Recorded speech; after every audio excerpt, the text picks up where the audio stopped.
반갑습니다. 예. 오늘 일요일인데 또 이렇게 많이들 와주셔가지고 지금 출발하신 지역이 대구가 아니신 분, 타 도시에서 오신 분, 이렇게 많으세요? 내가 제일 멀겠다 하시는 분 한번 손들어 보세요. 어디? 포항, 또 포항, 창녕, 또 더 먼 분 안 계세요? 우리 창녕 분이 제일 멀다 그죠? 이러면 나와 보시겠어요? 예. 제가 선물 하나 드리려고. 예. 예.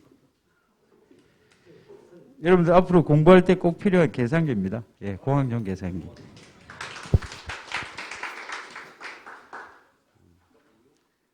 우리 이 공부가 이 열정이 좀 있어야 돼요. 이렇게 멀리서 이렇게 오신 분이니까 좋은 기분으로 시작하시라고 제가 선물 하나 드렸습니다. 제 이름은 다 아시죠?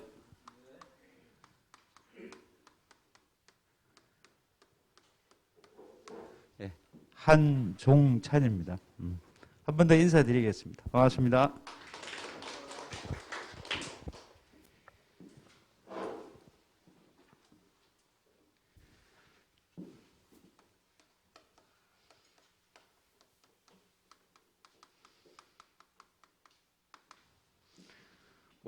학습 목표. 여러분들 학습 목표는 당연히 그렇죠. 합격이죠. 우리가 여기 온 이유가 합격하기 위해서 오신 거잖아요. 그죠? 그래서 한 1, 20분 정도 여러분들이 공부하는 방법하고 전반적인 내용 설명하고 본 수업 진행을 하도록 하겠습니다. 그럼 우리 시험에 대해서 조금 알아둘 필요가 있습니다. 잘 아시겠지만 우리 시험이 상대평가예요? 절대평가예요? 절대평가입니다. 절대평가. 절대평가인 듯 상대평가인 듯. 실질적으로 우리 시험은 절대평가예요. 그러면 우리가 합격을 하는데 필요한 점수가 몇 점? 그렇죠. 평균 60점입니다. 평균 60점. 근데 우리가 과목이 총 2과목이잖아요. 과목 이름이 이제 1과목, 2과목. 과목 이름이 길어서 다 이렇게 이야기가 힘들어서 그냥 우리가 1과목, 2과목 하는데 1과목, 2과목 해도 잘 모르시는 분들이 있더라고요. 얇은 거 2과목, 두꺼운 거 1과목. 그렇게 보시면 돼요. 그 두 개를 합쳐서 평균이 60점 이상인데 근데 기본 점수가 있어요. 과목당 최소 몇 점? 40점. 그 두 개를 합쳐서 120점이 되면 합격에 해당됩니다. 그럼 보통 우리가 공부를 할 때 이렇게 공부를 해요. 8대 4로 공부하시는 분. 상당히 극단적이죠. 내가 자신 있는 과목의 최대 목표 80점. 내가 좀 못하는 과목 기본 점수만 넘기자 해서 40점. 그 다음에 또 극단적인 분이 있어요. 6대 6으로 공부하시는 분. 똑같이 공부하시는 분. 그럼 이렇게 공부를 하든 현실적인 점수는 몇 점이 나오냐면 7대 5로 나옵니다. 7대 5로. 여러분들이 앞으로 점수를 맞춰야 될 점수가 이 점수예요. 이 70점에 해당되는 과목은 1과목, 2과목 콕 집어서 말씀드리기는 힘들지만 일단 내가 받아들이기에 편한 과목을 잡으시면 돼요. 그런데 대다수가 여태껏 그 결과를 보면 1과목의 점수가 높았어요. 상대적으로 오늘 우리가 공부하고 있는 이 과목은 과락률이 굉장히 높습니다. 과락률이. 쉽게 이야기를 하면 1과목, 2과목 둘 다 어렵겠지만 어느 쪽이 더 어려워들 하더라. 2과목을 좀 더 어려워들 하더라. 근데 나는 반대로 2과목이 쉬워. 그럼 2과목을 여기에 맞추면 되겠죠. 그래서 정리해서 말씀드리면 두 과목 중에서 자신 있는 과목에 최대 목표 80점으로 잡고 나머지 과목은 기본 점수 이상을 받는 전략으로 공부를 하셔야 된다. 열심히 하셔서 두 과목 다 잘하면 좋아요. 근데 현실적으로 이렇게 주말이 아니면 혹은 일을 마치고 저녁이 아니면 공부를 하실 수 있는 시간이 없는 분들이 많기 때문에 우리가 공부를 해야 될 때는 효율적인 학습을 따를 수밖에 없어요. 그래서 열심히 하실 분은 두 과목 다 100점을 목표로 하세요. 하지만 내가 너무 시간이 없다. 효율적인 공부를 하고 싶다 하면 일단 두 과목 중에서 핵심 과목을 먼저 선점을 해야 되는데 그거를 판단하는 시기가 언제냐 하니까 12월, 1월 이렇게 한 2개월 정도 공부를 해보면 아, 나는 이게 맞겠네. 나는 요 과목이 맞겠네. 감이 오실 거예요. 그러면 그 두 과목 중에 한 과목을 우선적으로 성적을 많이 올릴 수 있도록 노력을 하셔야 된다는 거예요. 무슨 말씀인지 이해되시죠? 그러면 이걸 어떻게 공부를 할 것이냐?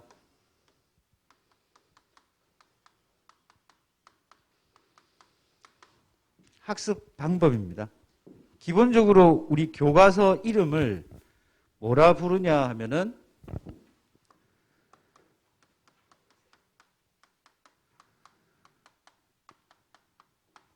업무방법서라고 부르고 줄여서 앞으로는 요거를 뭐라 부를 거냐니까 업방 이렇게 부를 거예요. 업무방법서 줄여서 업방. 이 업무방법서를 기준으로 공부를 해야 됩니다. 그런데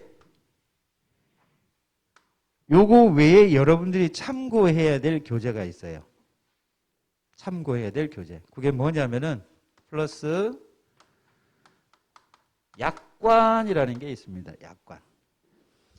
통상적으로 이 약관에 있는 내용을 수정 편집해서 만들어진 게 업무방법서예요. 업무방법서. 이 업무방법서는 원래 규정상 3년에 한 번 내용을 바꿔요. 3년에 한 번.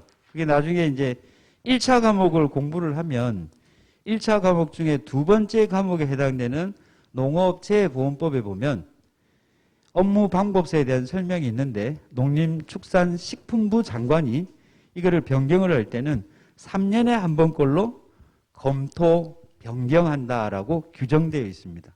근데 현실은 안 그렇죠. 매년 내용이 상품의 추가, 삭제, 변경되는 부분이 있기 때문에 매년 한 번씩 변경이 되고 변경되는 고시 일자가 조금씩 달라요. 3월 아니면 4월. 근데 이 업무방법서의 내용이 약관에 있는 내용을 업무방법서에 옮겨 놓은 거예요. 필요한 부분만.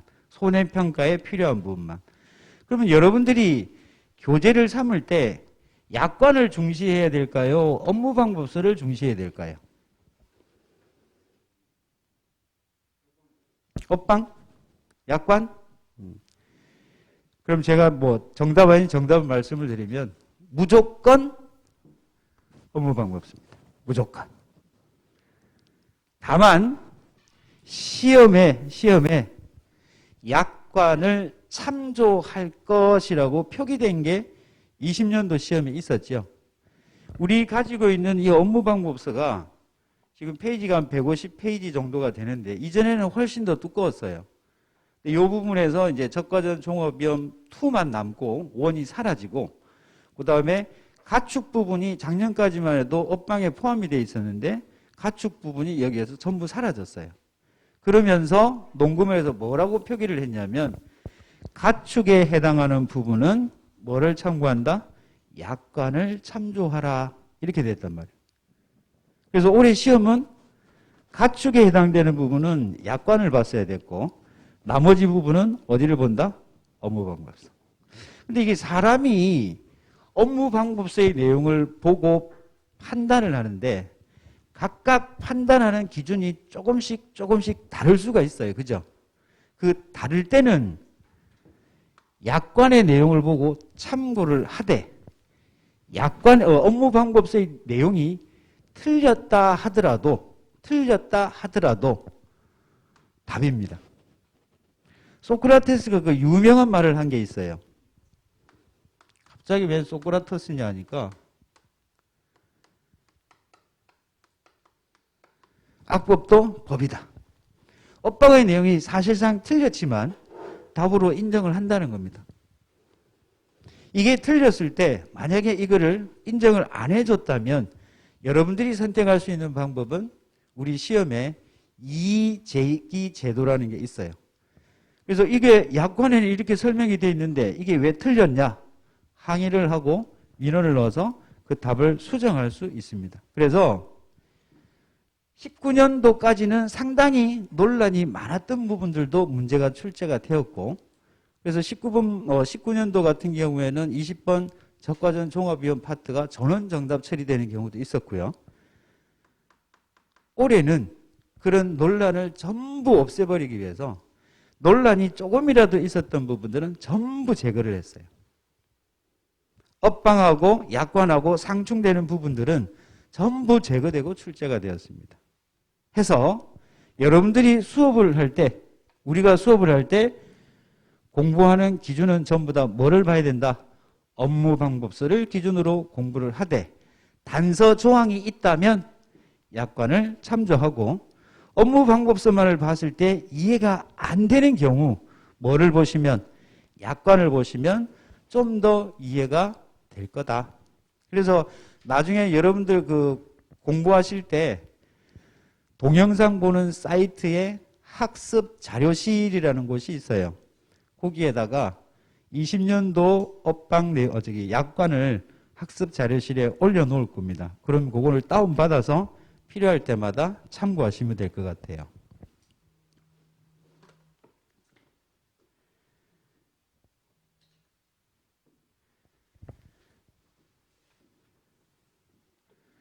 그러면 우리가 공부할 책이 업무방법서와 약관을 참고해서 공부를 하는데 어떻게 공부할 거냐? 기본적으로 우리가 업무방법서를 공부를 할 때는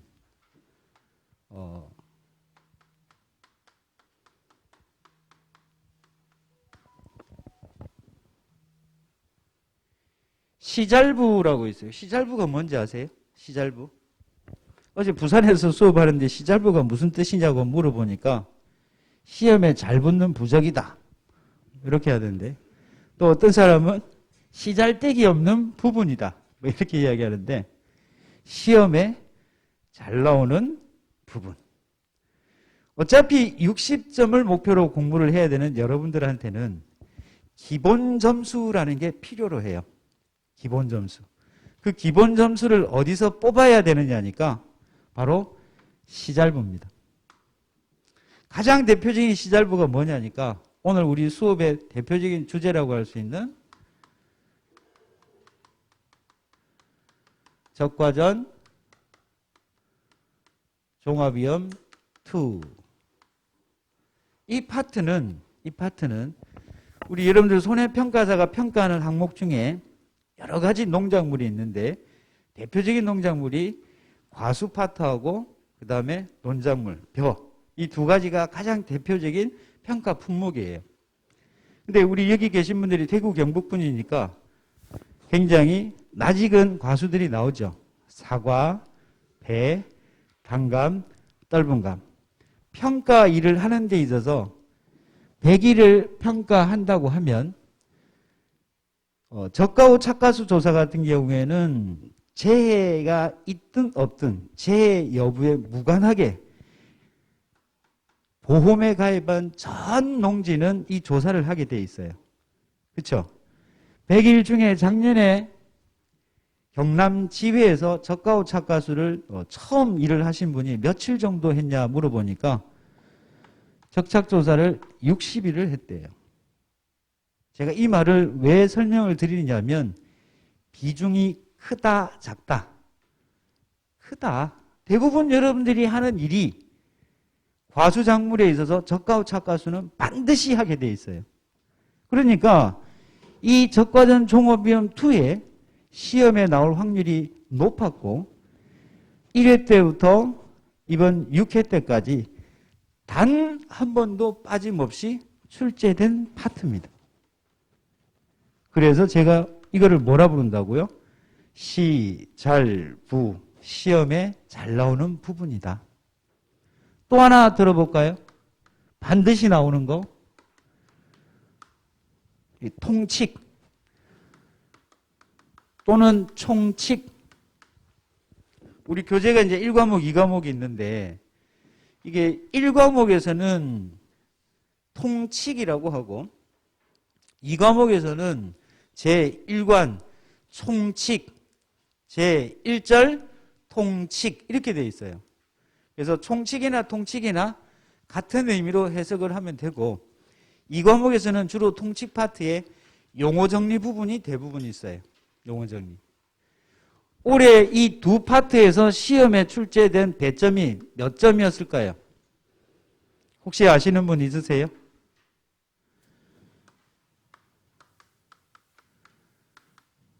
25점이 배점이 돼서 출제가 되었습니다. 25점.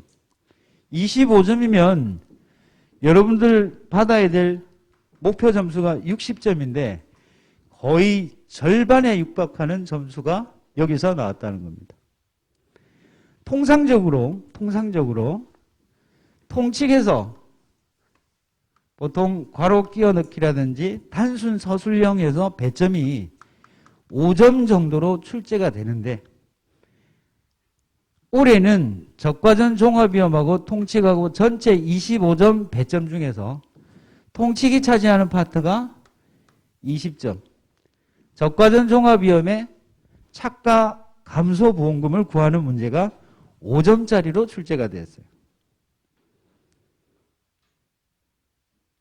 5점짜리로. 나중에 우리가 샘플 문제를 통해서 한번 풀어볼 겁니다, 오늘. 거의 절반에 가까운 점수가 출제가 되었죠. 그래서 여러분들이 이 60점을 맞는 데 있어서는 뭐가 중요하다?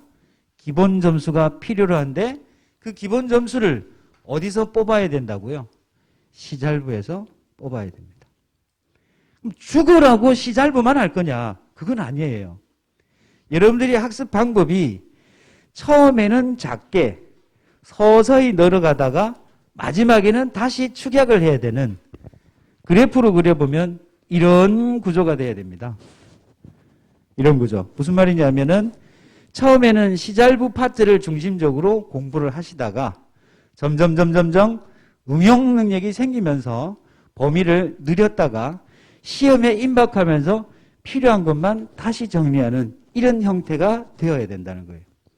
그래서 제가 강조하고 싶은 거는 이 업무 방법서에 있는 내용을 전부 다 봐야 됩니다. 전부 다 봐야 되는데 기본 점수 획득을 하는데 필요한 시잘부를 중심으로 시작하고 반복을 하셔야 된다는 거예요. 아시겠죠? 그러면 이거를 어떻게 공부를 할 거냐 하니까 완벽하게 하셔야 돼요. 자다가도 일어나면 쓸 수 있을 정도로 완벽하게 해야 됩니다. 완벽하게 이해하고 완벽하게 암기하셔야 돼요. 왜 그러냐니까 우리 시험은 선택형입니까? 서술형입니까? 서술형이에요. 선택형은 우리 많이들 시험 쳐보셨죠? 그죠? 선택형은 내가 조금이라도 알고 있으면 아니 아예 모른다고 하더라도 너 그것이 맞을까요? 하고 기분 내키는 대로 찍으면 운 좋으면 점수라도 얻을 수 있는 반면 이런 서술형 형태는 완전히 모르면 적을 수가 없다라는 거. 그래서 완벽하게 이해를 하고 완벽하게 암기를 해야 됩니다. 그러면 완벽하게 이해하고 완벽하게 암기를 하기 위해서 가장 좋은 방법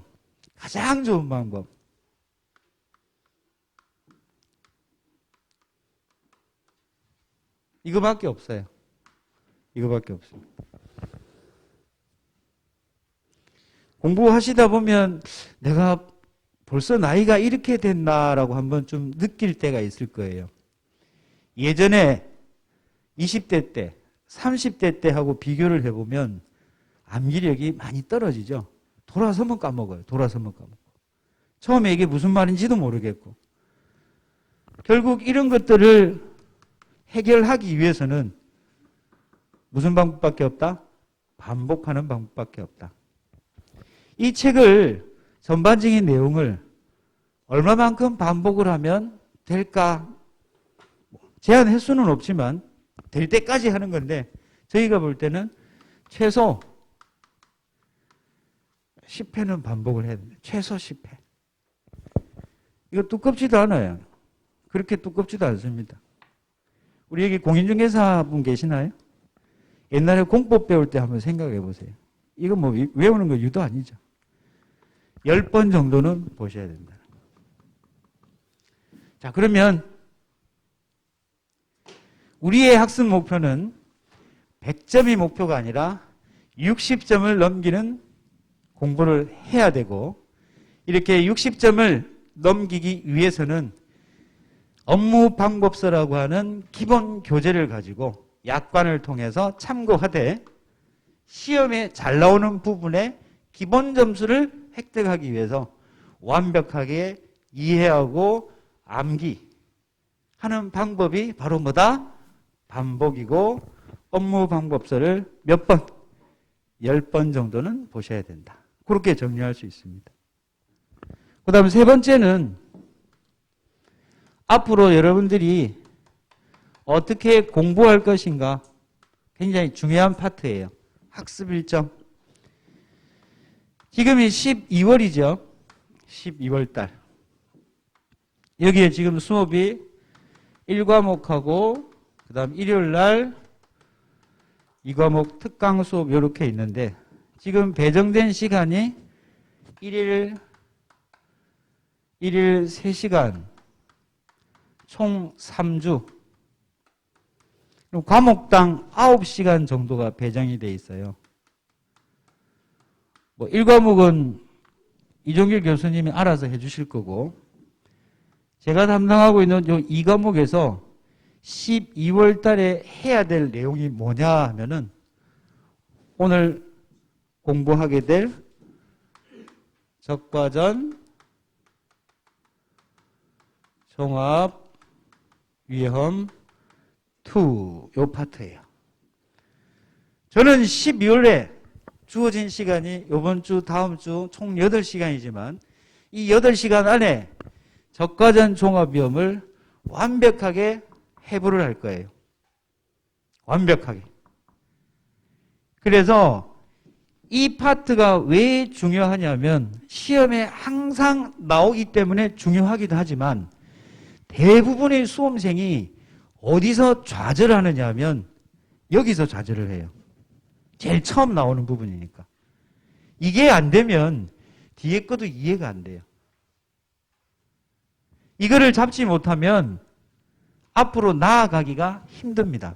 그래서 적과전 종합위험을 하면 나머지 이제 뭐 과수나 혹은 논작물, 밭작물 이런 파트들이 다 다르지만 기본적인 프로세스는 똑같아요.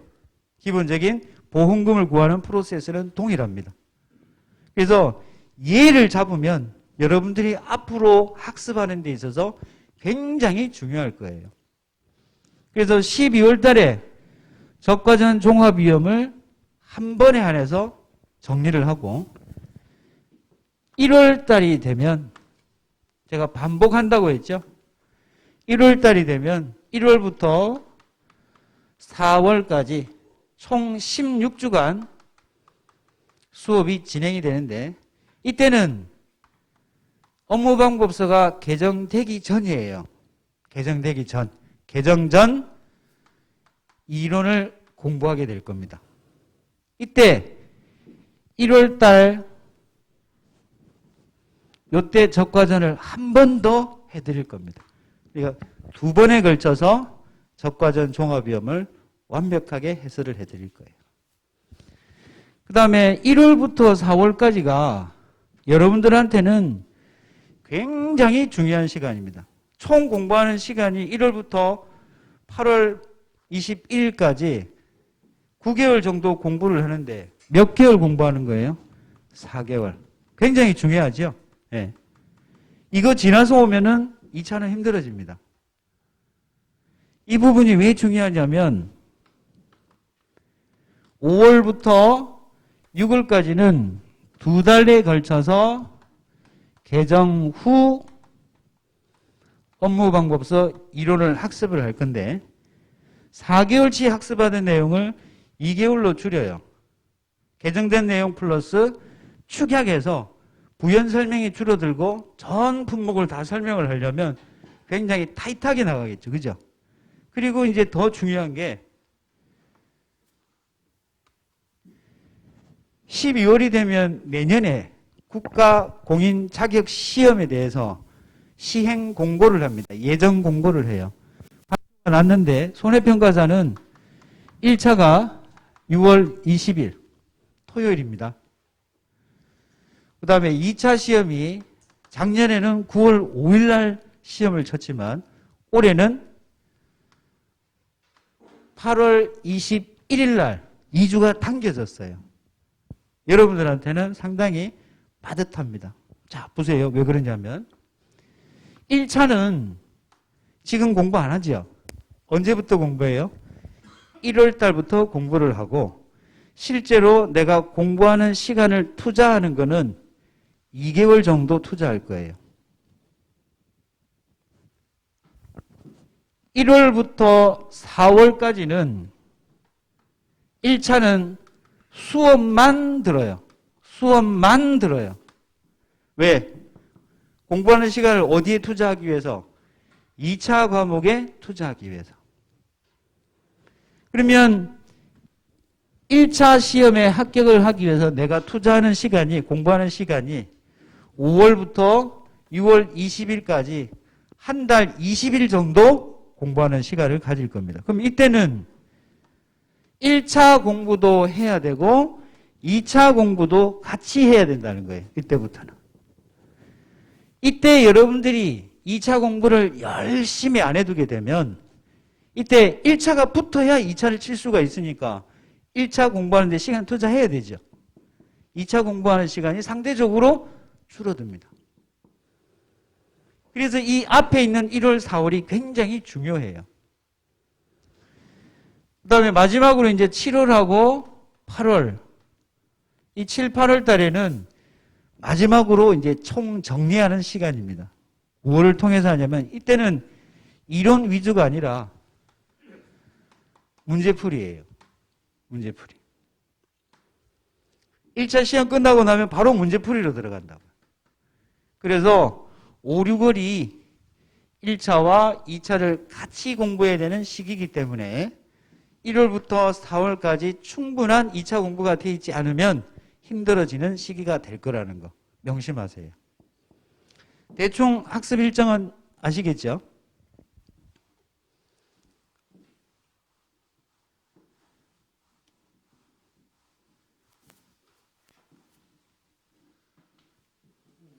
예. 6월 5일이요?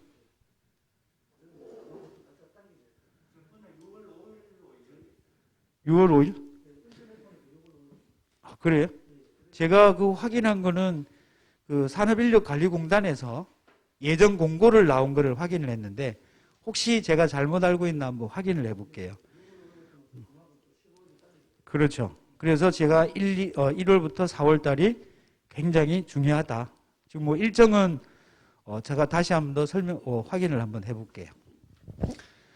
자, 그럼 본격적으로 이제 수업에 들어가기에 앞서 우리가 지금 공부하는 과목 이름이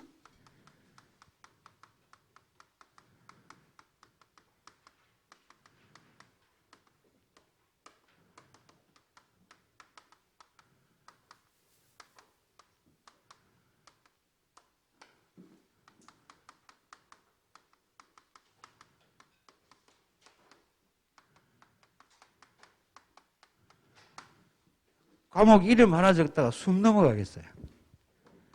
여러분들 나중에 이제 시험장에 가서 시험을 치면 주관식 답지를 봤는데 답지 맨 앞에 감독관이 과목 이름을 적으세요라고 할 거예요.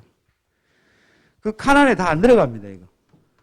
우리나라 국가공인 자격증 중에서 제목이 가장 긴 과목이에요. 그래서 이 교재 앞에서는 칸이 부족해서 재보험 같은 거니까 이걸 빼버렸어요. 농작물 및 가축재보험, 손해평가, 이론과 실무. 이 과목이 앞으로 우리가 2과목이라고 부르는 과목입니다. 또 2과목도 구분이 안 되면요. 아까 말씀드렸지요. 두꺼운 거, 얇은 거. 얇은 거.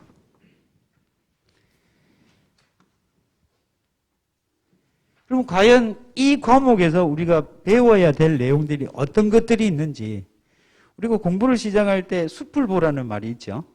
그래서 전반적으로 어떤 것들을 공부하는지 한번 체크를 해보고 본 수업에 들어가도록 할게요. 이게 시험 내용에 나오는 내용이고 또 이 내용을 여러분들이 이해를 해야 이 책의 전반적인 내용이 이런 것들로 구성이 되어 있구나 알 수 있다는 겁니다. 자, 이 책 안에는 전부 뭐에 대한 설명이냐면요. 보험 상품에 대한 설명으로 구성이 되어 있어요. 그래서 앞으로는 보험의 보장 방식에 대한 내용으로 설명이 되어 있습니다. 여러분이 농작물 재해보험에 가입을 하고 보상하는 재해로 피해를 받았을 때 손해평가사가 해당 지역에 가서 피해 사실을 확인하고 보험 가액을 산정하고 손해액을 산정하고 기타 평가에 관련된 여러 내용들을 조사하는 내용이 이 안에 있는데 그거를 먼저 알기 전에 이 농작물 재해보험에서 보장하는 상품들이 어떤 것들이 있는지를 먼저 알아둬야 된다는 거예요. 그 첫 번째가 종합위험입니다. 종합위험 보장 방식. 종합위험 보장 방식. 그럼 이 종합위험이라는 걸 설명하기 전에 이 상품에 가입을 하면 보험기간 전 기간 종합위험으로 인해서 발생한 피해에 대해서 보험금을 지급해 주겠다라는 방식이에요. 또는 보험 전 기간이 아닌 일부 기간만 종합위험으로 보장해 주겠다라는 방식입니다. 종합위험에서 이 종합위험이라고 하는 것은 우리가 대표적인 재해로 자연재해, 그 다음에 조수해, 그 다음에 화재. 앞으로 이게 굉장히 자주 나오겠죠. 그래서 첫 글자를 따서 자, 조, 화 이렇게 부를 겁니다. 자, 조, 화.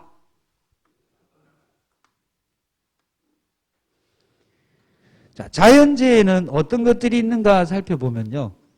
대표적인 게 알고 계신 거. 태풍,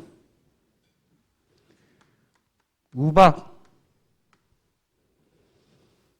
냉해, 동해. 냉해와 동해는 차이가 있어요.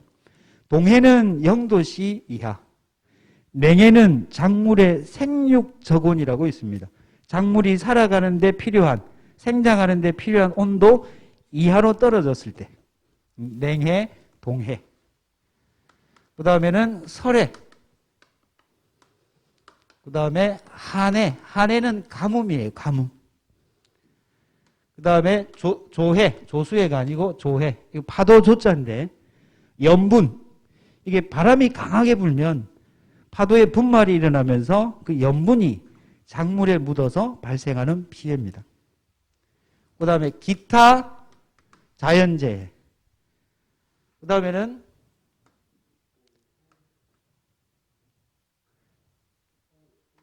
태, 우가, 냉, 동설한에 조기 먹고 집정호우.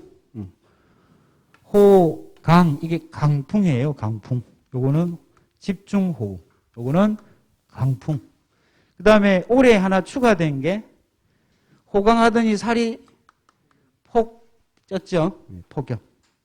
그래서 우리가 보통 지금 알고 계신 분들이 있는데 자연재해의 대표적인 것들이에요. 암기할 때 태우, 맹동, 설, 한해 조기 먹고 호강하더니 살이 폭 쪘다. 폭. 됐죠? 이거는 뭐 지금 못 외워도 돼요. 하다 보면 자연스럽게 암기되는 파트니까. 아, 자연재해는 이런 것들이 있구나 정도로만 알아두시면 됩니다. 그 다음에 조수에 이 조자가 새 조자예요. 예전에는 참새가 많아서 이런 참새 피해가 많았는데 요즘에는 까마귀, 까치 이런 새들의 피해. 이 숫자는 짐승 숫자인데 대표적인 피해가 멧돼지, 고라니 이런 짐승들에 의해서 발생하는 피해. 뭐 화재는 다 아시겠죠? 이러한 것들을 우리가 뭐라 부른다고요? 종합위험이다라고 부릅니다. 그러면 보험에 계약을 하면 보험계약 24시라 하면 다음 날 0시를 말합니다. 이게 개시를 해서 보험이 종기될 때까지 전 기간 종합위험 방식인 것들이 있고 이 종합위험 방식 안에 가입할 수 있는 품목이 또 있어요. 조금 이따 보기로 하고 일단은 제일 첫 번째 무슨 방식? 종합위험 보장 방식. 종합위험의 반대가 있어요. 종합은 모든 재해에 대해서 보장을 해주겠다는 거고 요 놈의 반대되는 놈이 특정위험 방식이라고 있어요.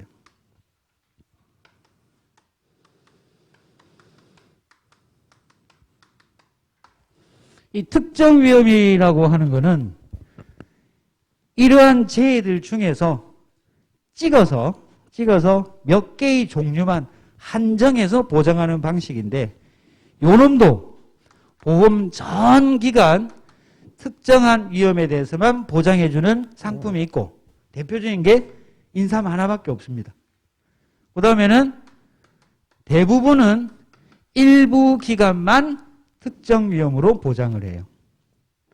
그게 지금 우리가 배우는 적과 전 종합위험 및 특정위험 7종 한정 2종 부보장 선택형이라는 게 있어요. 여태까지는 요것만 설명했죠? 그죠? 요 놈 뒤에 숨어 있는 게 요거예요. 요 놈 뒤에 숨어 있는 내용이 요겁니다. 적과라는 것을 하기 전에는 적과에 대한 설명이 이따가 설명을 드릴 거예요. 적과라는 놈을 하기 전에는 무슨 보장? 종합위험 보장으로 보장을 해주고 적과라는 것이 끝나고 나면은 종합위험이 아니라 특정한 위험 7가지 종류 중에 한정해서 보장을 하겠다라는 방식입니다. 이 적과전 종합위험에서 발생한 피해를 보상해 줄 때 우리가 지급받을 수 있는 보험금의 이름이 착과 감소 보험금이고요. 이 뒷부분 적과 이후에 이러한 특정한 위험에 대해서 피해가 발생했을 때 보상해주는 보험금의 이름이 과실 손해 보험금이라고 합니다. 그러니까 보장 방식에 따라 지급되는 보험금의 형태가 달라지고 있다는 거 요거 알아두셔야 돼요. 이따가 다시 설명을 할 거니까 일단은 하나의 예를 들어서 설명을 한 거예요. 그러면 보험의 보장 방식 중에 대표적인 게 뭐가 있다? 종합위험 보장 방식과 특정위험 보장 방식이 있는데 이 종합위험도 보험기간 전 기간 종합위험금이 있고 일부만 종합위험금이 있다. 특정위험도 보험 전 기간 특정위험 일부만 특정위험금이 있다. 그거에 대한 상세한 설명은 다음 시간에 설명을 드릴 거예요. 그러면 요거 밑에 이제 뭐가 있느냐 하면은 생산비 보장 방식이라고 있어요.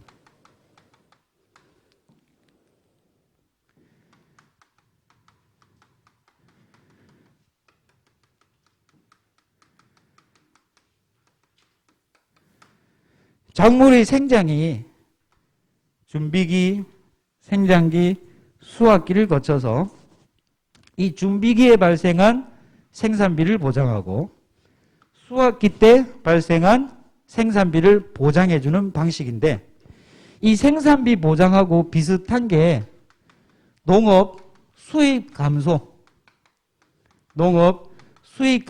보장 방식이라고 있습니다. 근데 이 두 가지는요, 우리 보험이 정책보험이에요. 무슨 보험? 정책보험. 영리를 목적으로 하는 게 아니고 농민을 위한 정책적인 보험입니다. FTA라고 혹시 아시죠?